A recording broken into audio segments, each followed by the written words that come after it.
کم و بیش 2 سال سے اب ہم یہ سن رہے ہیں کہ آئین کیا کہتا ہے، الیکشنز کب ہولڈ کروانے چاہیے، اسمبلی کی مدت کیا ہوتی ہے، اگر اسمبلی تحلیل ہو جائے تو خود بخود 6 ماہ میں الیکشنز ہونے چاہیے. وہاں سے معاملات شروع ہوئے تھے. اس کے بعد لیگیلٹی کیا ہے، کون کس کا آئینی اختیار ہے کہ وہ الیکشن کی تاریخ دے سکتا ہے، اس پر ایک اور جھگڑا شروع ہوا تھا. اس کے بعد ہم آج یہاں پر آ گئے ہیں کہ اب ہمارے 2024 کے الیکشنز تو ہو چکے ہیں. اب ان کی جو شفافیت ہے اس کے اوپر تو سوالیہ نشان اٹھ ہی رہے تھے، کریڈیبلٹی پر بھی، لیکن ساتھ ساتھ اب ایک لیگیلٹی ایشو بھی سامنے آ گیا ہے.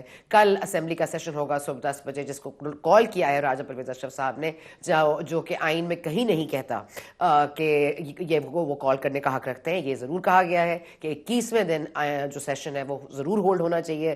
اب یہ سیشن ہولڈ ہو سکتا تھا کیونکہ علوی صاحب کا اس میں ابھی تک کوئی اٹس اگینسٹ ہز ول کہ یہ سیشن ہولڈ ہوگا، اور اب اس کی لیگیلٹی جو ہے پھر ایک اور کورٹ روم ڈرامہ بنے گی. اس کے بعد ہم یہ معاملہ ریزالو ہو سکتا تھا. کاش کہ الیکشن کمیشن آف پاکستان نے سنی اتحاد کونسل کی سیٹوں کا معاملہ، ریزرو سیٹس کا معاملہ پہلے طے کر دیا ہوتا، لیکن کیونکہ ہمیں ہر چیز بہت دیر سے کرنے کا شوق ہے تو آج ہم سنی اتحاد کونسل کے حوالے سے ایک خط سامنے آ گیا ہے جس میں کہا جا رہا ہے، الیکشن کمشنر نے فرمایا کہ وہ خط میں یہ کہتے ہیں کیونکہ ہم نے الیکشن نہیں لڑے اور ہمارے پاس وہ وہ اختیار نہیں ہے تو ہمیں وہ کوٹا نہ دیا جائے.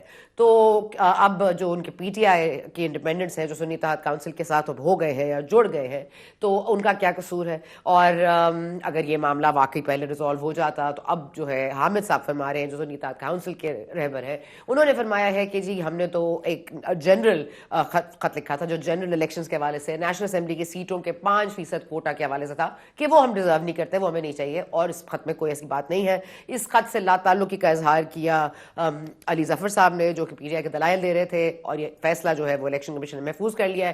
اور لگ تو یہی رہا ہے کہ P T I has missed the bus. اب یہ مس بس اس کو جان کے کرایا گیا یا نہیں، اب اس میں مزید میں کیا کہہ سکتی ہوں، لیکن ابھی فی الحال ہم یہی دیکھ رہے ہیں کہ اشائیے ہو رہے ہیں. ڈیپیوٹی اسپیکر کے نام سامنے آئے ہیں جو کہ پاکستان پیپلز پارٹی کی طرف سے پٹ اپ ہوا ہے. اس میں غلام مصطفیٰ شاہ صاحب ہیں، اور اسپیکر کے لیے آیا صادق صاحب کا نام سامنے آیا ہے. اور نواز شریف صاحب نے آج شہباز شریف صاحب کو باقاعدہ طور پر نامنیٹ کیا ہے ایز پرائم منسٹر، اور زخمی ملک کے حالات بدلنے کی ذمہ داری ان کے ناتواں کاندھوں پہ ڈال دی ہے.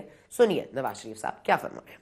ہم نے مل کر پاکستان کے زخم بھرنے ہیں. پاکستان بہت زخمی ہے، اس وقت بہت زخمی ہے، اور میں پچھلے کئی ڈیکیڈ سے، کئی دہائیوں سے میں یہ دیکھ رہا ہوں. اس طرح کا زخمی پاکستان میں نے پہلے کبھی نہیں دیکھا. تو اس ملک کو مصیبتوں سے نکالنا ہے، اس ملک کو مشکلوں سے ہم نے نکالنا ہے.